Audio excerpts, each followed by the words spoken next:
Buenas tardes, bienvenidos a esta segunda parte de lo que habíamos comentado ustedes sobre el carbón y el acero. Entonces, en esta ocasión vamos a hablar sobre el carbón, más bien sobre la región carbonífera. La región productora de acero de Coahuila se encuentra en Monclova, que por eso se le llamó mucho tiempo la capital del acero. Esto está aproximadamente a la mitad del estado de Coahuila, que es el tercer estado más grande de la República. La región carbonífera está más arriba de Monclova, está a 110 kilómetros al norte de Monclova. Y es una región aproximadamente de 200 kilómetros cuadrados, en lo que corresponde a las tres grandes ciudades de esta región, que son Musquis, Rosita y Sabinas. Pero sin embargo el municipio de Musquis pues va todavía mucho más grande, es uno de los municipios más grandes que tenemos en el país. De hecho, de los 10 municipios más grandes del país hay 4 en Coahuila. Entonces está el municipio de Ocampo, está el municipio de Zaragoza, el de Musquis y hay otro que ahorita no recuerdo, pero sí tiene 4 grandes municipios dentro de los 10 más grandes del país. Entonces, aquí vamos a hablar un poco sobre o un mucho para ustedes, sobre la cuestión del carbón, la importancia que tiene el carbón en esta región. Pero antes de esto, para ubicarlos a ustedes, insisto, hay 3 ciudades, voy a hablar ahorita una tras otra de las 3 ciudades que componen la región carbonífera. Entonces la primera es Musquis. Musquis tiene ahorita, acabo de hacer los cálculos, 180 años de haber sido fundada, pero antes se llamaba Santa Rosa de Lima. Esto era el camino tradicional de la Ciudad de México hasta San Antonio, Texas, o Coahuila, Texas en esa época. Entonces, los viajeros hacían de la Ciudad de México a Santa Rosa de Lima, hoy Musquis, hacían aproximadamente una semana, y para llegar a San Antonio otra semana más, o sea, hacían de 15 a 20 días para llegar a San Antonio. Ahorita se hacen aproximadamente en automóvil, y trayendo buen automóvil se pueden hacer hasta 10, 15 horas, una cosa muy rápida.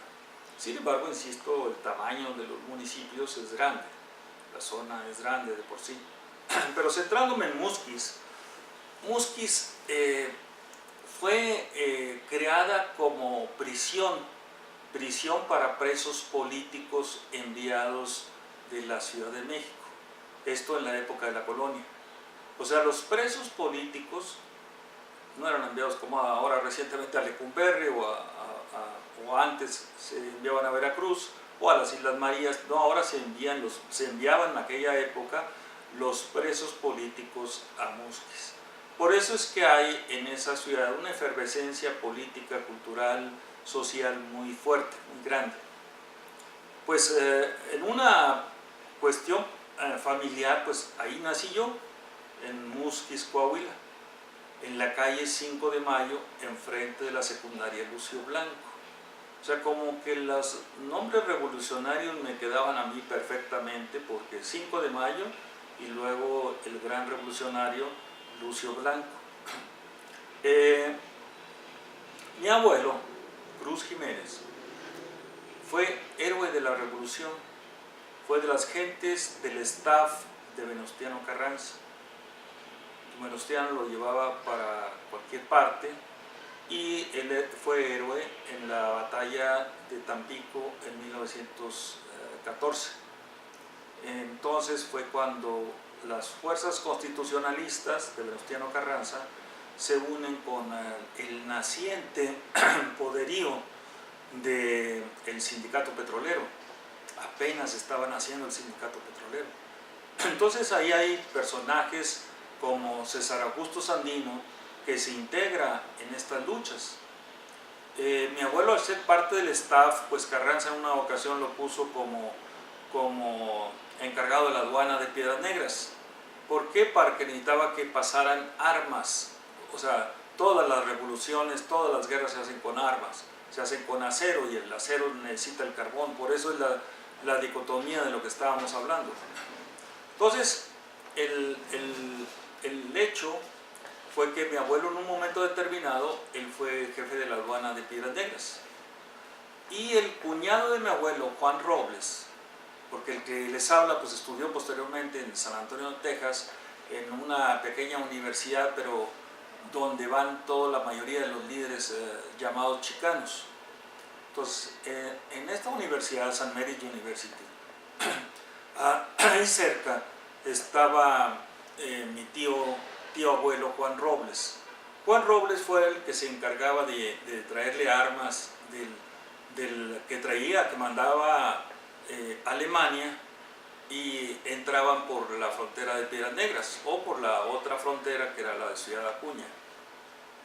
Entonces, mi tío Juan Robles, pues al dedicarse a hacer esas cosas, pues se casa con una alemana. Y obviamente mis sobrinas, aunque se apelliden Robles o Jiménez, el hecho es que son rubias, altas y no parecen nada, no tienen nada de mexicanas.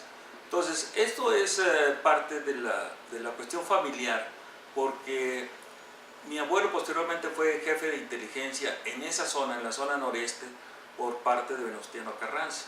Y posteriormente tuvo la credencial, que yo la conservo todavía, la credencial número 38 de la fundación del Partido Nacional Revolucionario. Entonces traemos toda esa aura de estas cuestiones locales, pero que tienen impacto a nivel nacional. Imagínense que yo muchos años estuve buscando el archivo de mi abuelo y no me lo entregaban, hasta que un amigo nuestro, Alfredo Jalife, me invita a que vaya a dar unas pláticas, conferencias en la Escuela Naval Superior, o la Escuela de Guerra prácticamente. Ahí en esas pláticas con los almirantes y los capitanes de navío, etc., platiqué sobre la Isla Bermeja. Y bueno, esto fue un escándalo porque inmediatamente, pues, ¿qué es esto? Y se juntaron todos los almirantes y bueno, fue una cosa muy buena, muy positiva, pero a la vez dijeron, pues ya no te vamos a contratar como profesor, pues nos acabas de sacar un tema vetado, prohibido para muchos de nosotros, Isla Bermeja. Pero debido al apoyo de Alfredo Jalife, pues pude obtener precisamente el expediente militar de mi abuelo y el nombramiento como héroe de la revolución. Entonces es una anécdota personal, pero esto está ligado precisamente con todo esto que estamos hablando ustedes del carbón y del acero. También hay otra anécdota muy importante en la ciudad de Musquis, ya en épocas muy recientes. Un gran amigo nuestro también, Alejandro Garza de la Garza, que estaba encargado de ecología en la ciudad de Musquis. Normalmente iba yo a visitarlo, a saludarlo, y me dice, oye, pues vamos a saludar al jefe Kikapú. Los Kikapú son pieles rojas, son los únicos pieles rojas que tiene México, que vienen siendo expulsados desde la ciudad de Chicago, de los Grandes Lagos, porque fueron partícipes en la derrota que tuvo el general Custer. Entonces el gobierno de los Estados Unidos, sobre todo la milicia, los odiaba y pues los venía persiguiendo, desde Chicago los fueron persiguiendo, los trajeron hasta Kansas, hasta la frontera con Texas, ahí los dejaron un rato, pero los siguieron persiguiendo. Entonces hubo un acuerdo entre Benito Juárez y Abraham Lincoln para que los Kikapú se asentaran en el norte de Musquis. Hasta la fecha ahí están. Es un asiento, es una comunidad muy pequeña, pero bastante dinámica, se mueven fácilmente entre Musquis, Kansas y Chicago. El último de los jefes, Kikapús, Chacoca, gran amigo nuestro, del cual yo tomé su nombre y mi Twitter es precisamente Chacoca, pues nos invitó a Alejandro y a mí a que fuéramos a platicar con él.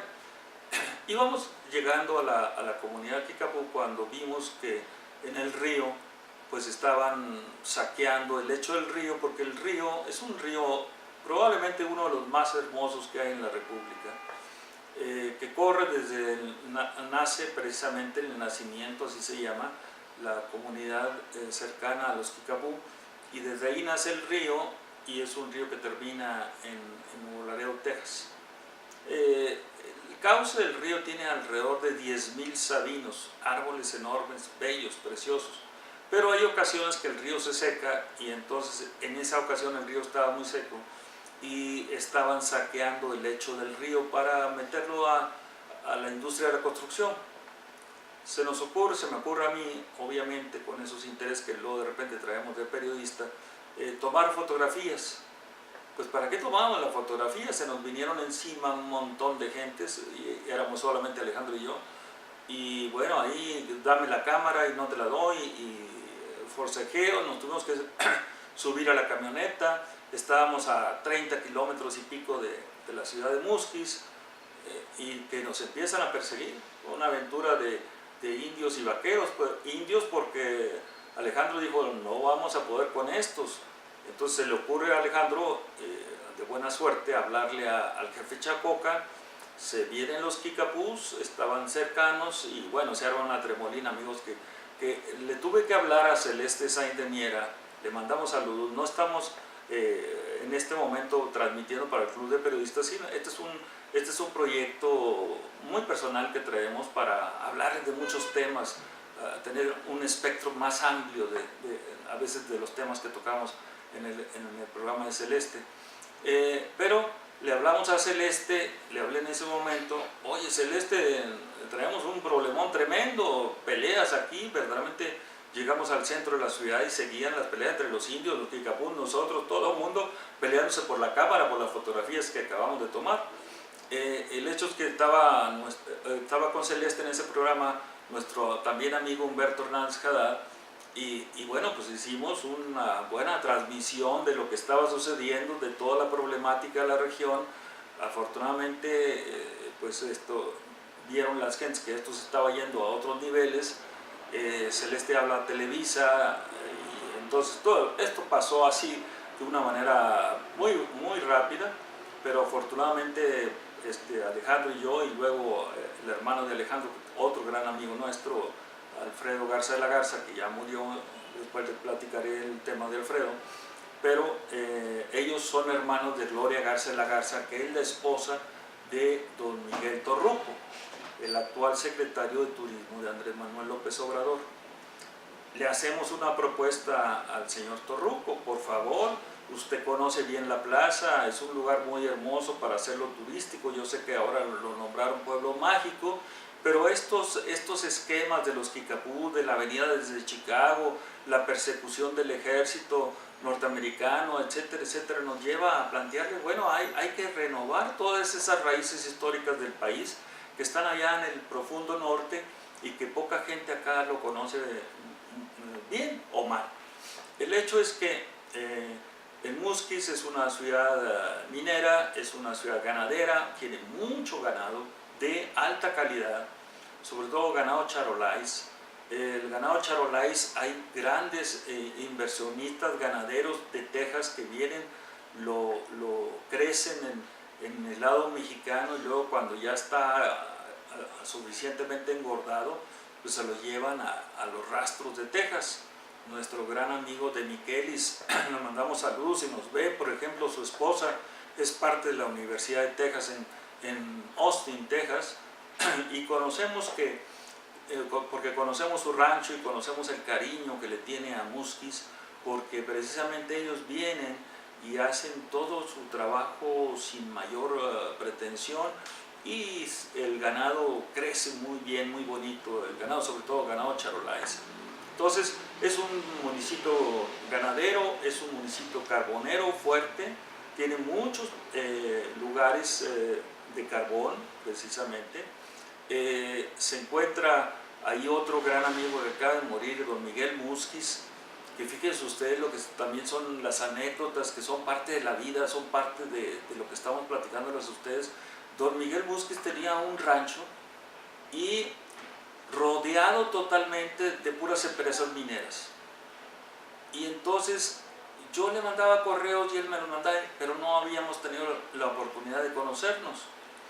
Cuando conozco su casa búnker de 3 pisos, de pisos prácticamente de madera fina, de gruesos las paredes, que no daban frío, no daba frío en el invierno ni calor en el verano, pero él estaba rodeado de empresas mineras. Entonces ya lo tenían amenazado de que iban a quitarle su propiedad, su pequeña propiedad, a don Miguel Musquiz, famoso don Miguel Musquiz porque fue de los primeros que hicieron el rastro en la Ciudad de México, imagínense. Entonces él empezó a poner rastros por diferentes lugares de la República, pero ya viejo, cansado, se retiró a su lugar de origen, y ahí las mineras lo empezaron a perseguir. Entonces, ¿saben con qué se defendía don Miguel? Pues se defendía con un perro pastor alemán y una víbora pichicuata. O sea, ambos lo protegían, y le tenían miedo los mineros, las empresas mineras, entrar a su rancho, porque estaba un pastor alemán muy bravo y una víbora que verdaderamente impresionaba. Entonces, esos eran los amigos que tenía don Miguel Musquiz, que ya falleció, en el rancho La Florida, precisamente, una zona cercana a Musquiz. Y de esas anécdotas que son importantes, porque les digo, el río Sabinas, que tiene aproximadamente 200 kilómetros, tiene cerca de 10,000 sabinos, pero las empresas mineras lo están depredando totalmente, lo están acabando. Es una de las luchas ecológicas que hemos tenido por mucho tiempo para defender ese hermoso río que está en el norte de la República. Entonces, que quede aquí como un hecho de que seguimos en la lucha por cuidar ese río hermoso, Sabinas, y que cruza toda la región carbonífera, nace desde Musquiz y termina, decimos, en Nuevo Laredo, Tamaulipas, o en la frontera ahí del río Bravo. Entonces, Musquiz aparte tiene una historia muy bonita también.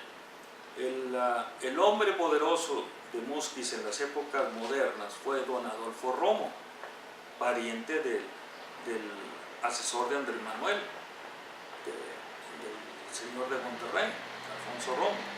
Entonces, pero don Adolfo tenía pues un interés muy bueno por desarrollar la minería, por desarrollar áreas nuevas, la Florita, por ejemplo, que no está exactamente en Musquiz, pero está ya cercana donde está la Sierra de Musquiz, y va acercándose a la frontera de Texas.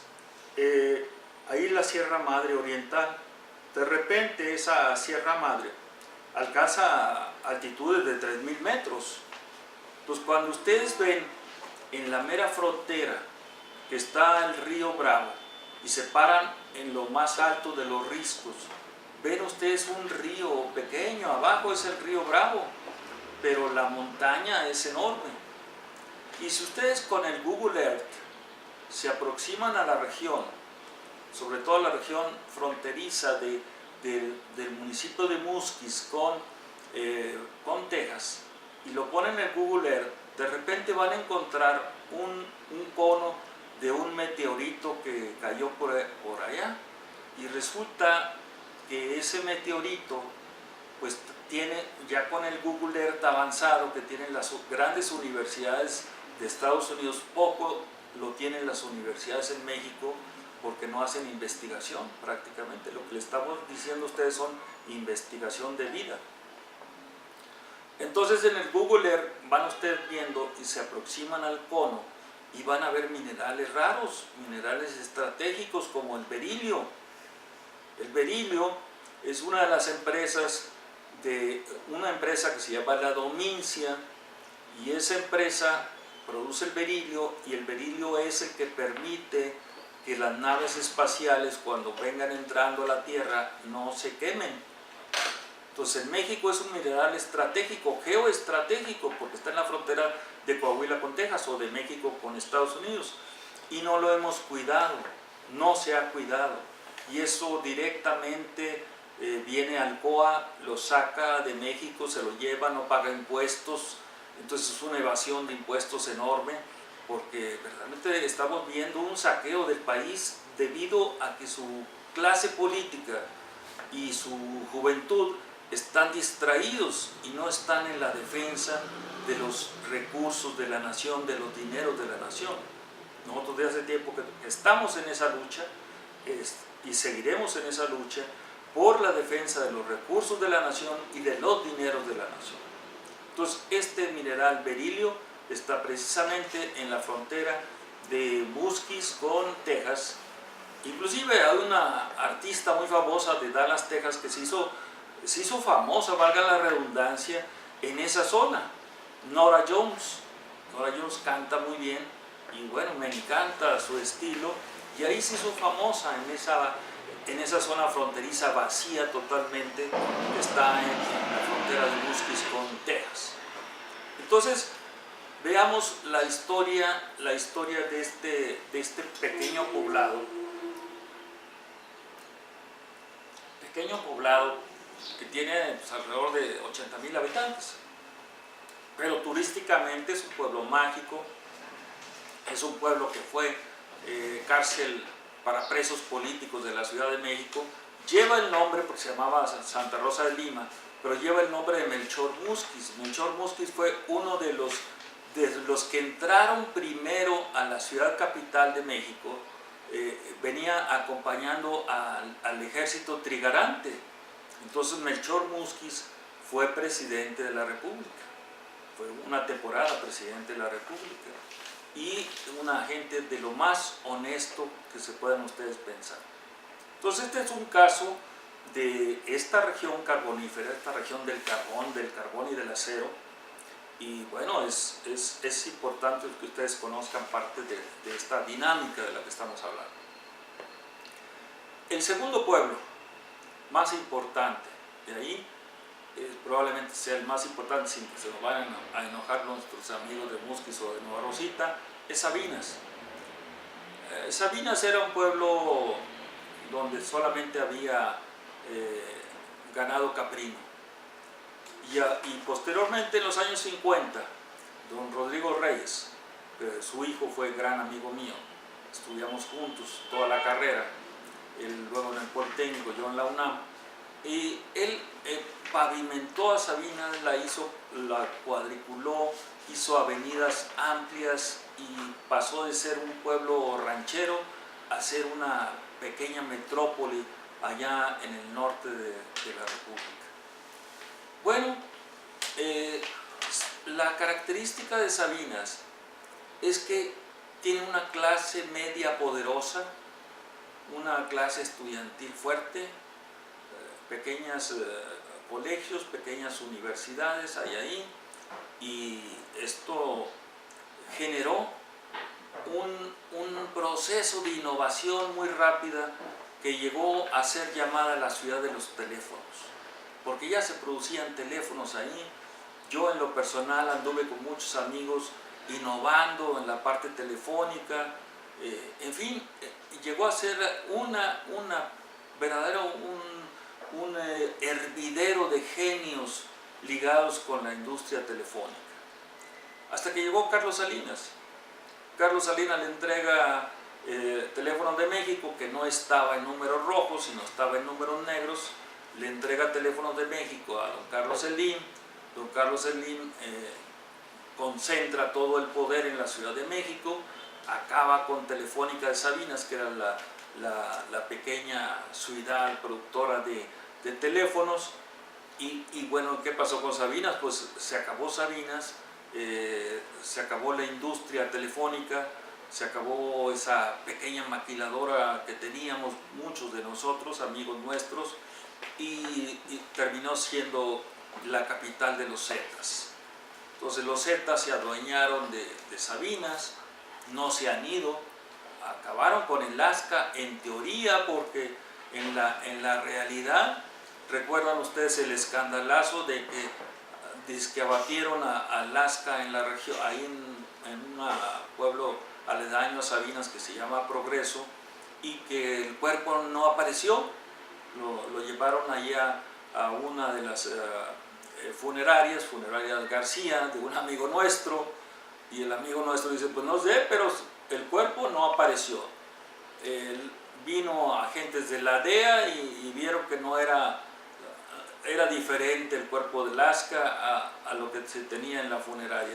Ahí se desapareció el cuerpo de Lasca, pero sin embargo el hermano dicen que anda todavía por la región, y ahí es donde empiezan a hacer la narcominería. Al entrar precisamente los Zetas en la región y haberme copiado de mi tesis de licenciatura la bolsa minera, entonces pues ustedes pueden ver prácticamente la importancia de esto. O sea, la bolsa minera pues, empezó a comprar carbón mineral de las diferentes empresas, pero empezaron muchas empresas a llegar a Sabinas, muchas, a tal grado que llegó, imagínense ustedes, una muy famosa que se llamó La Regenta. ¿Saben ustedes quién era el dueño? Pues el jefe Diego. Y cuando le preguntamos al jefe Diego, eso fue lo que contestó literalmente. ¿Por qué le puso La Regenta? Pues por Andrés Manuel López Obrador, que es jefe de gobierno de la Ciudad de México. Entonces, ahí desde entonces ya vimos que era un problema nacional, no era un problema local ya el carbón, porque estaban llegando muchas empresas que no estaban produciendo carbón y que lo estaban comprando a otras empresas, lo estaban comercializando o bien se lo estaban robando de alguna forma. Entonces, en esos años propusimos al senador Rico Samaniego del Partido Acción Nacional que nos ayudara a una campaña para hacer auditoría de las empresas del carbón. Y bueno, me ayudó en aquel momento nuestro gran amigo Alfredo Garza de la Garza, y pues desafortunadamente él perdió la vida en estos procesos de tratar de hacer auditorías sobre cómo estaba la bolsa Prodemi. La teóloga Cristina Auerbach Benavides acaba de hacer el año pasado una investigación que le vamos a pasar a nuestros amigos aquí de este canal, la dirección para que ustedes bajen esa investigación profesional de una teóloga, no de un doctor en economía o de un doctor en leyes o de un ingeniero minero, no, una teóloga haciendo una investigación verdaderamente excepcional que se llama Carbón Rojo de Coahuila. Lo pueden ustedes buscar en internet, Carbón Rojo de Coahuila. Entonces podemos ver toda esta cosa de la importancia que tiene el carbón y estos nuevos procesos de criminalización de la economía, que por ejemplo estábamos viendo el caso de estos procesos, porque decíamos en un programa anterior que la región del carbón produce 10 millones de toneladas de carbón, pero el país necesita 20 millones de toneladas de carbón. Pero ahorita voy a hacer un pequeño paréntesis para que vean ustedes la revista esta que nos acaban de hacer nuestros amigos de Monclova, un número especial dedicado a este profesor universitario por sus 25 años como profesor en la Facultad de Contaduría y Administración, impartiendo sobre todo economía, finanzas internacionales, comercio internacional y inteligencia en los mercados internacionales. Entonces ahí nos pueden ver ustedes que hemos tenido esa satisfacción de tener pues tanta gente joven preocupada por todos los intereses que ha habido, sobre todo en el área contable administrativa de la que hablamos la vez pasada, y que luego pues para nosotros es una satisfacción, insisto, el tener tantos estudiantes que aportaron tantas ideas a esto de la bolsa minera. Pues fue platicado con ellos, todas las estadísticas del carbón, todo lo que pudimos sacar del carbón y del acero, fue por mucha aportación que tuvieron mis estudiantes al respecto. Entonces hemos tenido esa fortuna de estar ligados precisamente a esto. Y también tuvimos la fortuna de que me pasaron un tip muy bueno, que lo llevé yo a la región carbonífera, y era que se acababan de encontrar dos gigantescos yacimientos de gas natural en la región, uno en Sabinas y el otro en Monclova, uno Pirineos en Sabinas y el otro acá cerca de Monclova. Entonces el hecho fue que sacamos esa información, la bajamos en un diciembre muy frío allá en Coahuila. Estábamos tres amigos ahí, Alfredo Garza de la Garza, un periodista, Pepe Valdés, que cada vez que yo iba allá a mi pueblo chico, pues me entrevistaban en la radio y la última vez que me entrevistó Pepe, pues me dijo, te voy a dar solamente 15 minutos para que hables del carbón y del acero. Y fue como estos programas que hemos tenido con ustedes, en donde prácticamente fueron 2 horas en la radio, una radio que llegaba hasta el sur de Texas, hablándole de toda esta problemática del río Sabinas, de los Zetas, del saqueo del río Sabinas, de los Kikapús, de todo esto. Bueno, pues no les presumo, pero se paró prácticamente toda la universidad, se pararon los colegios y todo escuchándonos de lo que estábamos platicando de esto. Y al finalizar el programa con Pepe Valdés, que le decían el Talibán, pues estaban todos los taxistas allá afuera. Profesor, lo llevamos a su casa, todos estaban ahí, todos los taxistas. Entonces fue una anécdota muy personal, pero de la importancia que tienen los temas, sobre todo estos dos grandes yacimientos de gas natural, Pirineos, que está en Sabinas, está en una loma ahí en Sabinas, Pirineos, que es la salida a Monclova, y Forastero, que está cerca de una parte montañosa saliendo a Monclova, que se llama La Muralla. Entonces, dos gigantescos yacimientos que bajamos directamente de la Casa Blanca, y en la Casa Blanca decía, estos dos yacimientos son estratégicos para Estados Unidos, y Pemex no tenía conocimiento y los medios de difusión pues tampoco tenían conocimiento. Estos dos grandes yacimientos de gas natural que están precisamente ligados a la cadena productiva del carbón. Y últimamente se ha encontrado en la zona también pues el famoso gas shale, este gas shale que nace o viene desde el norte de Austin, Texas, y termina prácticamente en la zona conocida como La Muralla. Entonces el gas shale está resultando todo un problema fuerte para el mundo, porque es el fracking hidráulico, en donde utiliza gran cantidad de agua, y en estas regiones de las que estamos ustedes hablándoles, en este caso de la región carbonífera, pues escasea el agua, a pesar de que el río Sabinas sea un río caudaloso, peligroso, en las épocas que va con mucha agua, pero en otras épocas pues está seco, y esto no da para sustentar una extracción de gas shale como se piensa teóricamente. Texas lo ha desarrollado bien, ha sido muy fuerte en el consumo de agua, una cosa muy avanzada que ellos traen, pero en México, sabiendo que es muy dócil la clase política, los intereses económicos y las cuestiones sindicales o las cuestiones obreras son también demasiado dóciles, y las clases medias pues también son demasiado dóciles. Entonces no hay interés en cuidar precisamente de que el fracking no se convierta en una auténtica pesadilla, más de las que hemos tenido en esa región, porque hablábamos de la narcominería. Si ahora hablamos del fracking o hablamos de los Zetas, bueno, ustedes ven el cóctel, y pues en esas zonas nació la revolución, señores, en esas regiones nació la revolución.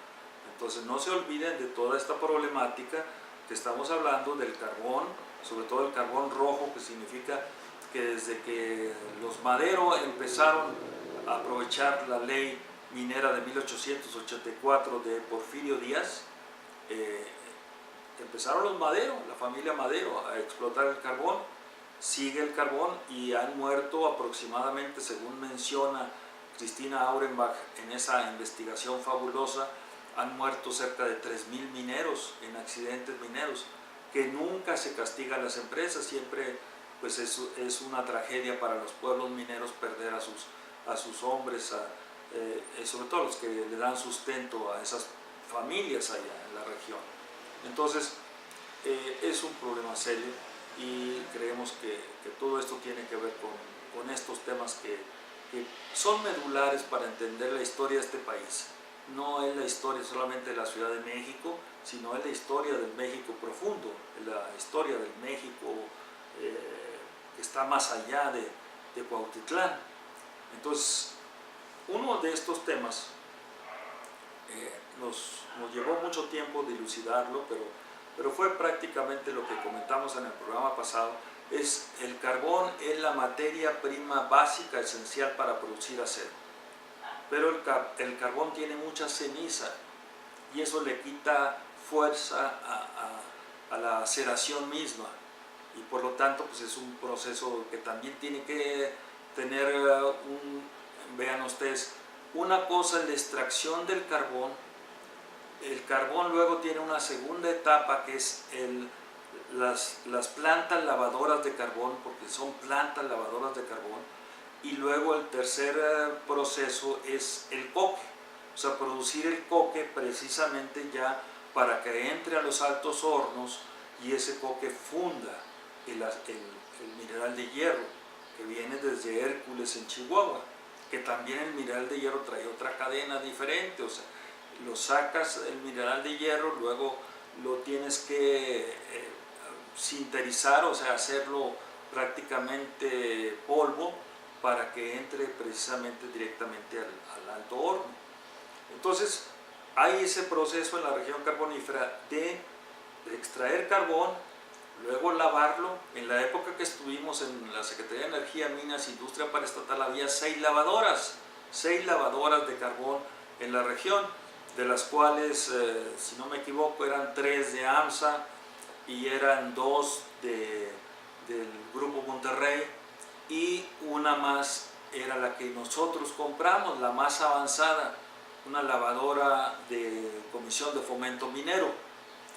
Esa lavadora que traía un proceso se llaman HIGS, J-I-G-S, permitía lavar carbón, 500 toneladas de carbón por hora.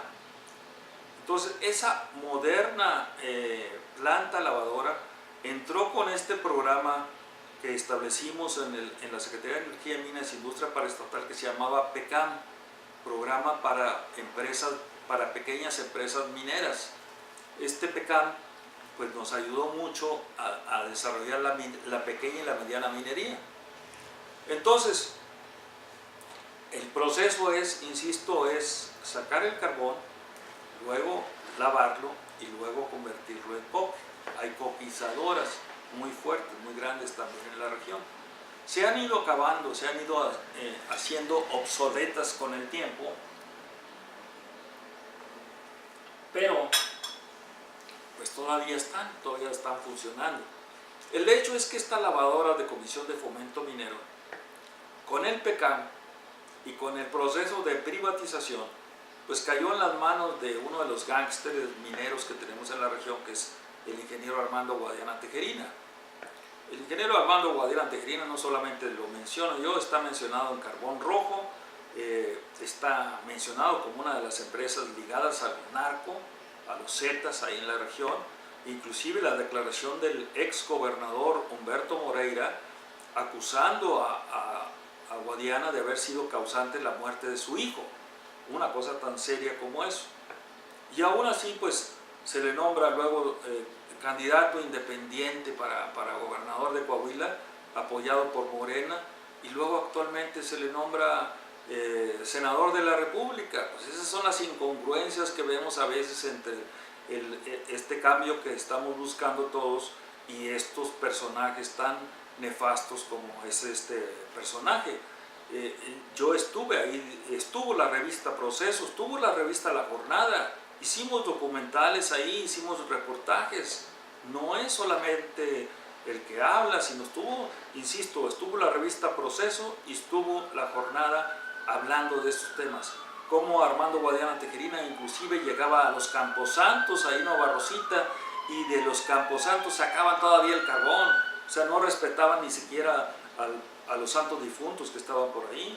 Entonces, la avaricia por controlar el carbón es algo pues, difícil. Y luego sucedió otro problema ahí que lo sacó Proceso, de cómo este personaje se quedó hacía la mala, se quedó con unos terrenos llenos de carbón, los explotó, hizo simplemente un amparo, tuvo un amparo protegido por no sé con quién, yo creo que dicen por ahí, porque está otro artículo muy bueno del periódico Universal, que se llama La otra cara del GAN. GAN quiere decir Grupo Acerero del Norte. Hizo toda una semana, hizo reportajes precisamente sobre el carbón y el acero. Entonces ahí Osiel Cruz es el periodista, Osiel Cruz, La otra cara del GAN. Busque ustedes en internet, ahí están los reportajes, no estamos echando mentiras, no estamos hablando así por hablar de estos temas, sino son cosas profundas, serias, de alguien que fue pues subdirector general en siderurgia y luego en un pequeño periodo director general de minero metalurgia. Entonces, estos procesos, insisto, son importantes para que ustedes vean que los recursos de la nación deben defenderse con todo. Entonces se queda Armando Guadiana con la mejor lavadora que nos costó bastante dinero, pero como era dinero a fondo perdido, pues él se aprovechó de esa oportunidad y se quedó con la lavadora de carbón. Pero en fin, dejemos al personaje. Vayámonos ahora a la tercera ciudad. Ya hemos hablado de las dos ciudades de Musquis y de Sabinas, y ahora vamos a la ciudad fuerte, la ciudad que ha sido la matriz de todo este proceso regional, que es Nueva Rosita, Coahuila. Entonces Nueva Rosita Nueva Rosita fue creada, imagínense ustedes, Nueva Rosita fue creada en un restaurante de lujo de Nueva York. O sea, el diseño de la ciudad de Nueva Rosita, y por cierto mando muchos saludos a mi tía Aurorita, que yo creo que me va a ver allá, ahora cuando le mande este programa, allá en San Antonio. Mi tía Aurorita Castillo es verdaderamente fenomenal, allá en San Antonio, la queremos mucho a mi tía, y bueno, pues ella es originaria de ahí, de Nueva Rosita, y bueno, Nueva Rosita nació en un restaurante de lujo de Nueva York, en ese entonces Daniel Guggenheim fue el que diseñó, arquitecto, fue el que diseñó la ciudad de Nueva Rosita. Y este grupo de Guggenheim se asoció con ASARCO, American Smelting Company, que está ahí en el área metropolitana de Nueva York. La conocimos nosotros cuando estuvimos allá, y ahí tiene sus oficinas en el estado de New Jersey, y pues obtuvimos mucha información de la que les estamos hablando a ustedes.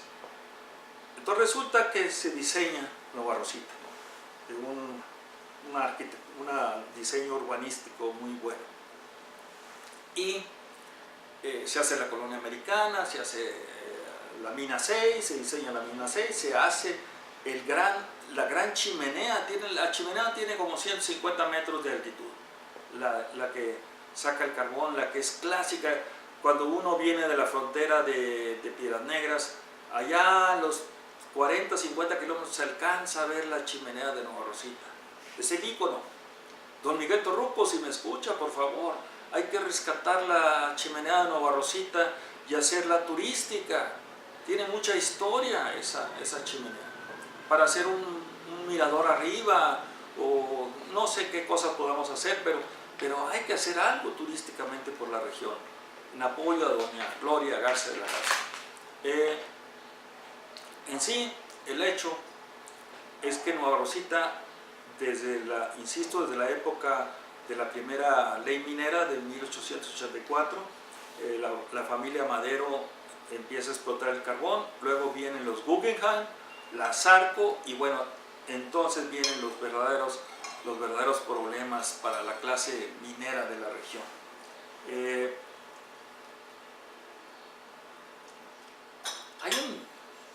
Hay un evento en los años de 1950, empieza a planearse la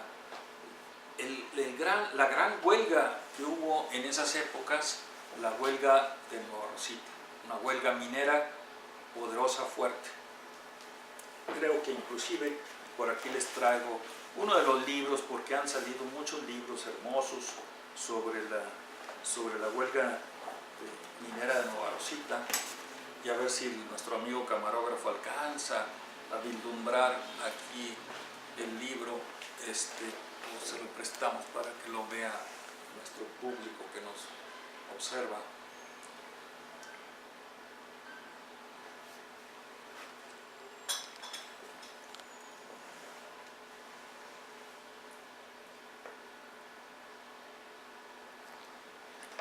Entonces, este libro es uno de los tantos que ha habido sobre la huelga minera de Nueva Rosita, que está perdida en los anales de los montón de huelgas que ha habido en el país.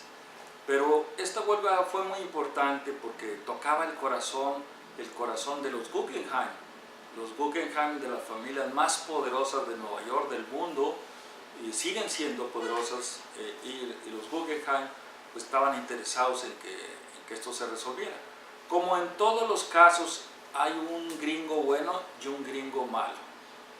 El gringo bueno, Kniffin, con K, Kniffin, la principal avenida de Nueva Rosita se llama Kniffin en su honor, era un gringo muy bueno, a tal grado que cuando murió en Nueva York, pidió que sus restos fueran traídos a Nueva Rosita porque él quería estar junto con sus mineros.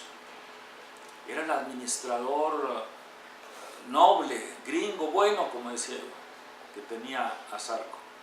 Pero también había un gringo malo, el capataz, Stanford. Entonces, este gringo malo pues traía a los obreros muy presionados, muy explotados, esa es la palabra correcta.